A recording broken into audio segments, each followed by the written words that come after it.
आइए आज हम देखते हैं रस्मरथी के प्रथम सर्ग के 7वें भाग को।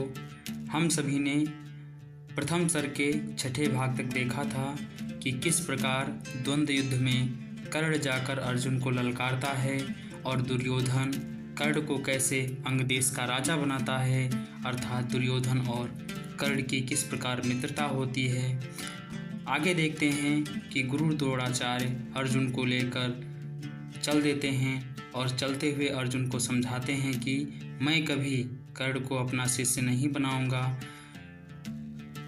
और जब सभी राजमहल को वापस लौट रहे होते हैं तो कुंती क्या सोचती है, चलिए देखते हैं। जन्मे नहीं जगत में अर्जुन कोई प्रतिबल तेरा, टंगा रहा है एक इसी पर ध्यान आज तक मेरा।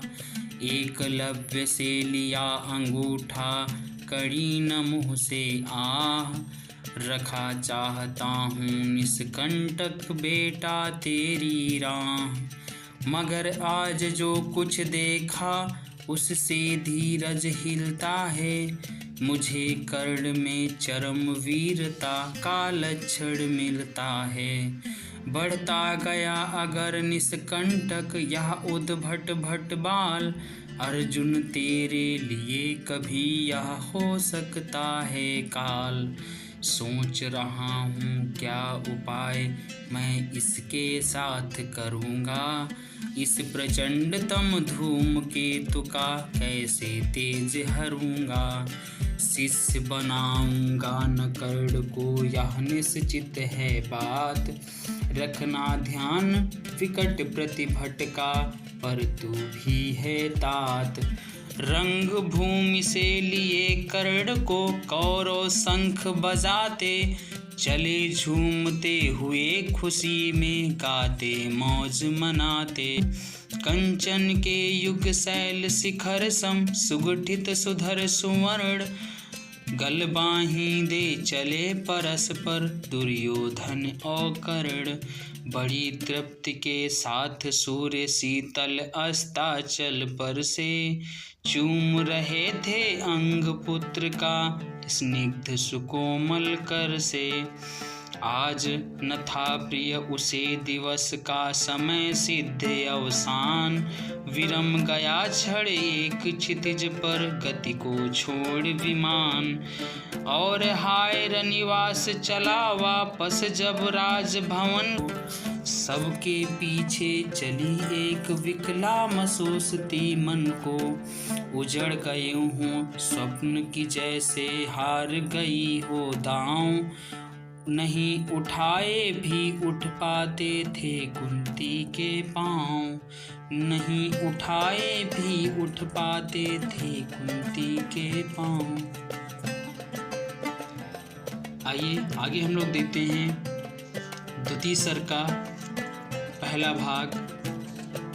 रस्मरथी के दूसरे सर्ग के पहले भाग में हम देखेंगे कि कर्ण अपना गुरु किसे बनाता है, क्योंकि द्रोणाचार्य जी ने कर्ण को अपना शिष्य बनाने से मना कर दिया है।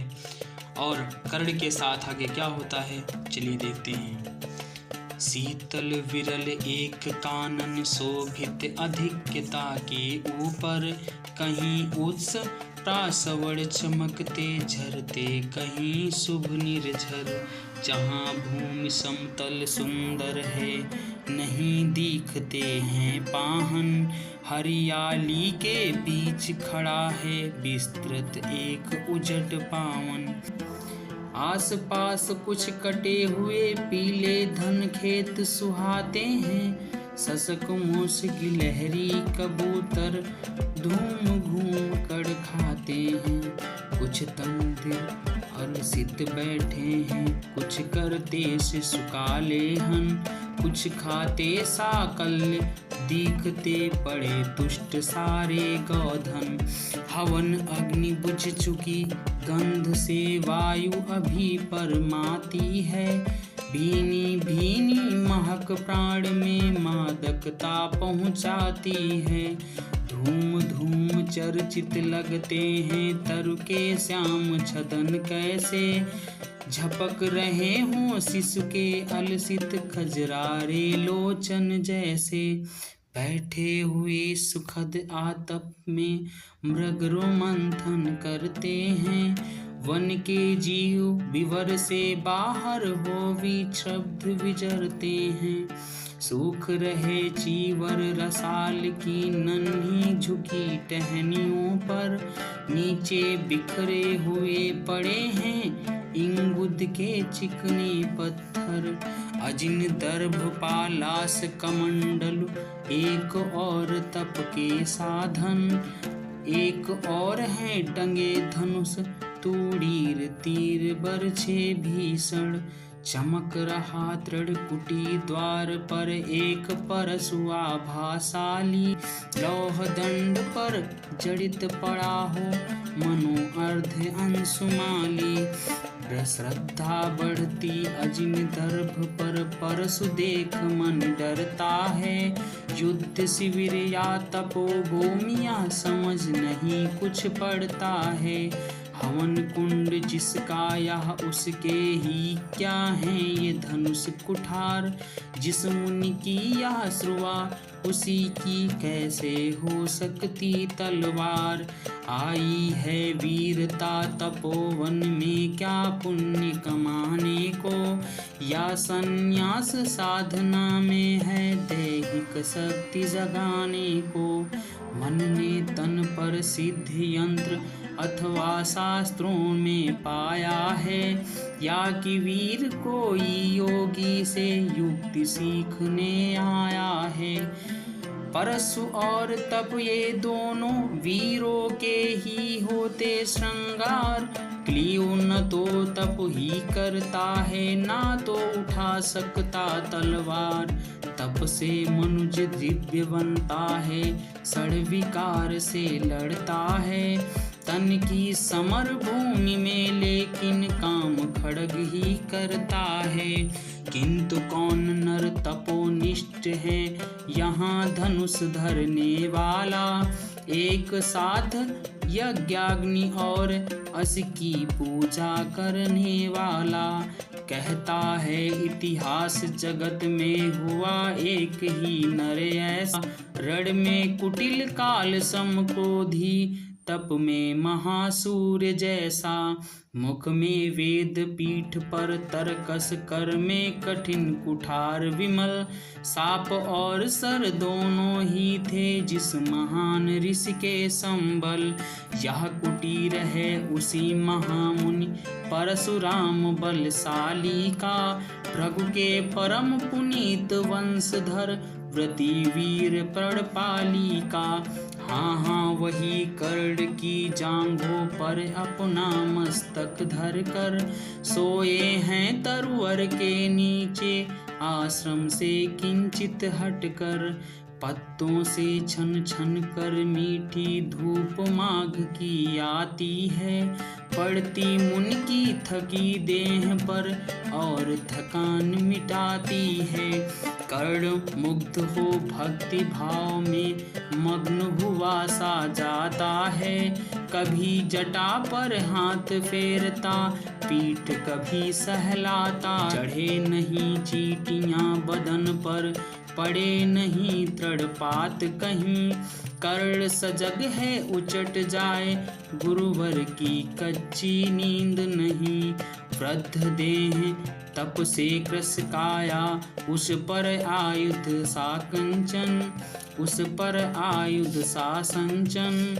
हाथ पड़ा श्रम भार देव पर, असमय यह मेरे कारण। किंतु वृद्ध होने पर भी अंगों में है क्षमता कितनी। और रात दिन मुझ पर दिखलाते रहते ममता कितनी। कहते हैं ओ वत्स पुष्टि कर भोग न तू यदि खाएगा।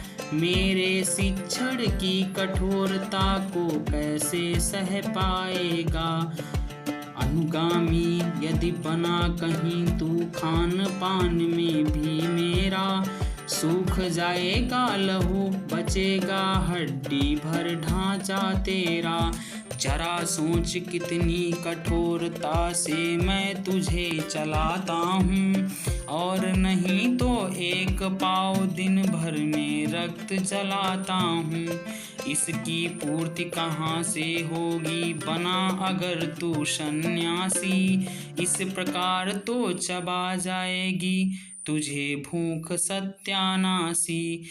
पत्थर सी हो मांसपेशियां लोहे से भुजदंड अभय, नस नस में हो लहर आग की तभी जवानी पाती जय। विप्र हुआ तो क्या रखेगा रोक अभी से खाने पर, कर लेना घन घोर तपस्या वह चतुर्य के आने पर। ब्राह्मण का है धर्म त्याग पर, क्या बालक भी त्यागी हो, जन्म सात शीलोच्छ वृत्ति के ही क्या वे अनुरागी हो। क्या विचित्र रचना समाज की, गिरा ज्ञान ब्राह्मण घर में, मोती बरसा वैश्य वेश्म में, पड़ा खड़ग क्षत्रिय कर में। खड़ग बड़ा उद्गत होता उद्धत होते हैं राजे, इसीलिए तो सदा बनाते रहते वे रण के बाजे। और करे ज्ञानी ब्राह्मण क्या असविहीन मन डरता है, राजा देता मान भूप का वह भी आदर करता है। सुनता कौन यहाँ ब्राह्मण की, करते सब अपने मन की। डुबो रही श्रोणित में भूको भूपों की लिप सारण की, पर शोषक पथ भ्रांत मनुज को नहीं धर्म पर लाने को। रण केवल इसलिए कि राजे और सुखी हो मानी हूँ, और प्रजाएं मिले वहीं वे और अधिक अभिमानी हूँ। रण केवल इसलिए कि वे कल्पित अभाव से छूट सके, बढ़े राज की सीमा जिससे अधिक जनों को लूट सके। रण केवल इसलिए कि सत्ता बढ़े नहीं पत्ता डोले, भूपों के विपरीत न कोई कहीं कभी कुछ भी बोले। ज्यों ज्यों मिलती विजय अहम नरपति का बढ़ता जाता है, और जोर से वह समाज के सिर पर चढ़ता जाता है। अब तो है यह दशा कि जो कुछ है वह राजा का बल है। ब्राह्मण खड़ा सामने केवल लिए शंख गंगा जल है, कहाँ तेज ब्राह्मण में अविवेकी राजा को रोक सके। धरे कुपथ पर जब ही पाँव वह तत्क्षण उसको टोक सके, और कहे भी तो ब्राह्मण की बात कौन सुन पाता है। यहाँ रोज राजा ब्राह्मण को अपमानित करवाता है। चलती नहीं यहाँ पंडित की, चलती नहीं तपस्वी की, जय पुकारती प्रजा रात दिन राजा जय यशस्वी की। सिर था जो सारे समाज का वही अनादर पाता है, जो भी खिलता फूल भुजा के ऊपर चढ़ता जाता है। चारों ओर लोभ की ज्वाला, चारों ओर भोग की जय, पाप भार से दबी धसी जा रही धरा पल पल निश्चय। जब तक भोगी भूप प्रजाओं के नेता कहलाएंगे, ज्ञान त्याग तप नहीं श्रेष्ठता का जब तक पद पाएंगे। असन वसन से हीन दीनता में जीवन धरने वाले, सहकर भी अपमान मनुजता की चिंता करने वाले। कवि कोविद विज्ञान विशारद कलाकार पंडित ज्ञानी, कनक नहीं कल्पना ज्ञान उज्ज्वल चरित्र के अभिमानी। इन विभूतियों को जब तक संसार नहीं पहचानेगा, राजाओं से अधिक पूज्य तब तक न इन्हें वह मानेगा। तब तक पड़ी आग में धरती इसी तरह अकुलाएगी, चाहे चाहे जो भी करे दुखों से छूट नहीं वह पाएगी।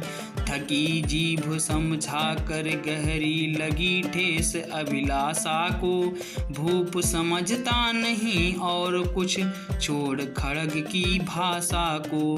रोक टोक से नहीं सुनेगा नृप समाज अविचारी है, ग्रीवा हर निष्ठुर कुठार का यह मंदांध अधिकारी है। इसीलिए तो मैं कहता हूँ अरे ज्ञानियों खड्ग धरो, हर न सका जिसको कोई भी, भूखा वह तुम त्रास हरो। नित्य कहा करते हैं गुरुवर खड्ग महाभयकारी है, इसे उठाने का जग में हर एक नहीं अधिकारी है। वही उठा सकता है इसको जो कठोर हो कोमल भी, जिसमें हो धीरता वीरता और तपस्या का बल भी। वही वीर है, वीर वही है जो कि शत्रु पर जब भी खड्ग उठाता है, मानवता के महागुणों की सत्ता भूल न जाता है। सीमित जो रख सके खड्ग को पास उसी को आने दो, विप्र जाति के सिवा किसी को मत तलवार उठाने दो। जब जब मैं सर चाप उठा कर तब कुछ दिखलाता हूँ, सुनकर आशीर्वाद देव का धन्य धन्य हो जाता हूँ। जियो जियो ऐ वत्स तीर तुमने कैसा यह मारा है, दहक उठावन उधर इधर फूटी निर्झर की धारा है। मैं संकित था ब्रह्म वीरता मेरे साथ मरेगी क्या, परशुराम की याद विप्र की जाति न जुबा धरेगी क्या। पाकर तुम्हें किंतु इस वन में मेरा हृदय हुआ शीतल, तुम अवश्य ढोगे उसको मुझ में है जो तेज अनल। जियो जियो ब्राह्मण कुमार तुम अक्षय कीर्ति कमाओगे, एक बार भी तुम धरती को नीछत्री कर जाओगे। निश्चय तुम ब्राह्मण कुमार हो कवच और कुंडल धारी, तप कर सकते और पिता माता जिनके इतना भारी। किंतु हाय ब्राह्मण कुमार सुन प्राण कांपने लगते हैं, मन उठता धिक्कार हृदय में भाव ग्लानि के जगते हैं। गुरु का प्रेम किसी को भी क्या ऐसे कभी खला होगा, और शिष्य ने कभी किसी गुरु को इस तरह छला होगा। पर मेरा क्या दोष हाय मैं और दूसरा क्या करता, पी सारा अपमान द्रोण के मैं कैसे पैरों पड़ता। और पाँव पड़ने से भी क्या गूढ़ ज्ञान सिखलाते वे, एकलव्य सा नहीं अंगूठा क्या मेरा कटवाते वे। हाय कर्ण तू क्यों जन्मा था, जन्मा तो क्यों वीर हुआ, कवच और कुंडल भूषित भी तेरा अधम शरीर हुआ। धस जाए वह देश अतल में गुण की जहाँ नहीं पहचान, जाति गोत्र के बल से ही आदर पाते हैं जहाँ सुजान। नहीं पूछता है कोई तुम व्रती वीर या दानी हो, सभी पूछते मात्र यही तुम किस कुल के अभिमानी हो। मगर मनुज क्या करे जन्म लेना तो उसके हाथ नहीं, चुनना जाति और कुल अपने बस की तो है बात नहीं। मैं कहता हूँ अगर विधाता नर को मुट्ठी में भरकर कहीं छीट दे ब्रह्मलोक से ही नीचे भूमंडल पर, तो भी विविध जातियों में ही मनुज यहाँ आ सकता है। नीचे हैं क्यारियाँ बनी तो बीज कहाँ जा सकता है। उन जन्म लेता किस कुल में आकस्मिक ही है यह बात, छोटे कुल पर किंतु यहाँ होते तब भी कितने आघात। हाय जाति छोटी है तो फिर सभी हमारे गुण छोटे, जाति बड़ी तो बड़े बने वे रहे लाख चाहे खोटे। गुरु को लिए कड़ चिंतन में था जब मग्न अचल बैठा। तभी एक विष कीट कहीं से आसन के नीचे बैठा। वज्रदंष्ट वह लगा कड़ के उर को कुतर कुतर खाने। और बनाकर छिद्र मांस में मंद मंद भीतर जाने। कर्ण विकल हो उठा दुष्ट भौरे पर हाथ धरे कैसे। बिना हिलाए अंग कीट को किसी तरह पकड़े कैसे। जब भीतर उस धसे कीट तक हाथ नहीं जा सकता था। बिना उठाए पांव शत्रु को कर्ण नहीं पा सकता था। बिना उठाए पांव शत्रु को कर्ण नहीं पा सकता था।